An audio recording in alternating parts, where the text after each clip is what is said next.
तो बच्चों हमने जो क्वेश्चन है वो अपनी कॉपी पर नोट कर लिया, हमने इसकी तस्दीक करनी है। फैक्टराइज मीन्स हमने इनके फैक्टर्स जो हैं वो अलग अलग करने हैं। तो तस्दीक करने से पहले आप लोगों ने इस जुमले को देखना है, अलजबरी जुमला, ठीक है। अलजबरिक जो एक्सप्रेशन है इसको देखना है आपने, इसमें आप ज़्यादा से ज़्यादा कुछ कॉमन ले सकते हो। तो इसके जो बेस है यहाँ पे 2 है और इधर इसकी बेस जो है वो 8 है। ये सारी एक टर्म है, मतलब ये एक रकम है, और इसके बाद ये हमारे पास जो है वो दूसरी रकम है, एक सेकंड टर्म है, ठीक है। अब जो प्लस और माइनस होती है वो टर्म्स को अलग अलग करता है। प्लस के बाद दूसरी टर्म और प्लस से पहले ये एक टर्म है, 2 टर्म टोटल। अब इस जुमले में हमारे पास 2 टर्म्स हैं। तो हमारे पास जो बेस है हमने देखा वो 2 है और इधर 8 है हमारे पास। तो 2 और 8 एक ऐसा नंबर बताएं जिससे 2 और 8 को डिवाइड करें तो हमारे पास रिमाइंडर ना बचे। तो वो बड़े से बड़ा अदद हमने ढूंढना है, ठीक है, जो 2 को और 8, जिससे 2 और 8 को हमने डिवाइड करना है। अगर देखा जाए 2, तो 2 एक ऐसा नंबर है जिससे 2 को डिवाइड करे तो रिमाइंडर नहीं बचता, और 8 के साथ अगर 2 को डिवाइड करें तब भी 2 4 8 और रिमाइंडर 0 बचता है। हमने जो 2 है वो कॉमन लिया है अब, इस लिहाज से कि हमारे पास जो 2 है वो इन दोनों के साथ पूरा पूरा डिवाइड होता है। तो कॉमन मीन्स ऐसा नंबर जो अंदर हमारे पास जो मौजूद हैं नंबर्स उनके साथ वो डिवाइड हो सके। और फिर इसके जो है वेरिएबल्स उनको हमने चेक करना है कि उसमें से हमारे पास कुछ ऐसे जो है वो कॉमन हो सकते हैं जो इसमें भी मौजूद हों और इस टर्म में भी मौजूद हों। हमने देखा कि x जो है वो इस टर्म में मौजूद है तो इधर भी मौजूद है, मतलब इधर x की पावर 1 है और इधर भी x की पावर 1 है। तो मैंने x की पावर 1 जो है वो बाहर कॉमन लिया है। सेकंड जो हमारे पास वेरिएबल है वो है y की पावर यहाँ पे 3 है और इधर y की पावर 2 है। तो मुझे y की पावर 2 ही बाहर कॉमन लेना है, क्योंकि अगर y की पावर 3 लेते हैं तो 3 इसके पास मौजूद है लेकिन इसके पास मौजूद नहीं है। हमने y की पावर 2 बाहर कॉमन लिया। तो जी बेस में से भी हमने कॉमन ले लिया और वेरिएबल्स में से भी ले लिया। असास भी हमने देखा, उसमें से भी हमने मुश्तरक लिया, और जो हमारे पास मुतगय्यरात हैं उसमें से भी हमने बाहर मुश्तरक ले लिया है।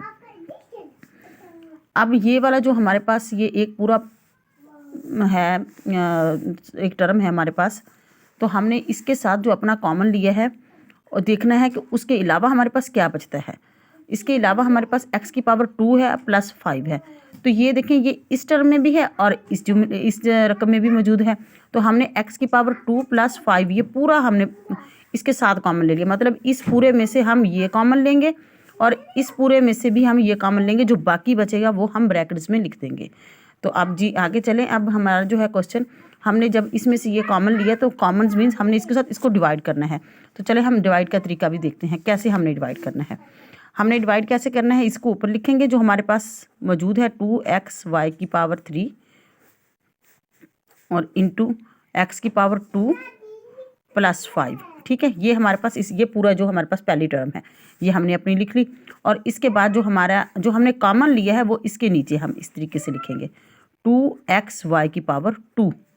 ये हमने कॉमन लिया है x की पावर 2, क्योंकि हम ये पूरा जो हमने कॉमन लिया है ये इसमें पर भी हम डिवाइड कर सकते हैं और इसको इससे भी डिवाइड कर सकते हैं।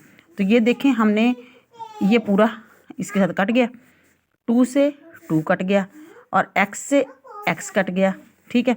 और इसके बाद y जो है y की पावर 2 है ये ऊपर चली जाएगी तो ये -2 मतलब y की पावर 1 बच जाएगी, ठीक। अब हमने हमारे पास जो बचा है हमने वही लिखना। हमारे पास यहाँ पर सिर्फ एक y बचा है, हमने इस टर्म का हमने सिर्फ y लिख दिया, क्योंकि हमारे पास ये तो हमने इससे मतलब ऐसा समझे कि हमने इससे ले लिया है, ये वापस ले लिया है।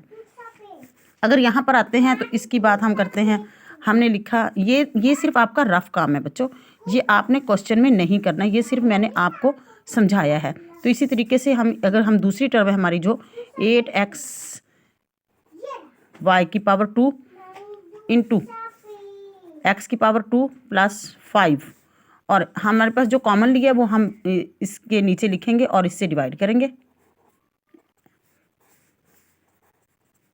जो कॉमन लिया है वो अंदर सबसे मतलब यहाँ पे कोई थर्ड टर्म होती, तीसरी हमारे पास रकम होती, तो उससे भी हम डिवाइड करते, ठीक है। इसी तरह 4 होती, 5 होती, जितनी टर्म्स भी होंगी उसके साथ लिया जाने वाला बाहर जो भी हमारे पास प्रोडक्ट होगा, जो भी हमने कुछ बाहर लिया है, कॉमन लिया है, उससे वो अंदर वाली सारी टर्म्स को हमने बारी बारी डिवाइड करना है, और जो आंसर आएगा वो हम लिखते जाएंगे।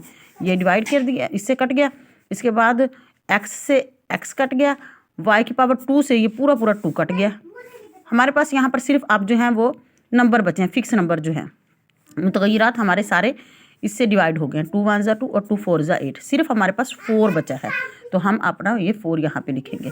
तो हमारे पास क्या आंसर आया क्वेश्चन का, 2x वाई की पावर 2 इंटू एक्स की पावर 2 + 5 इंटू वाई + 4।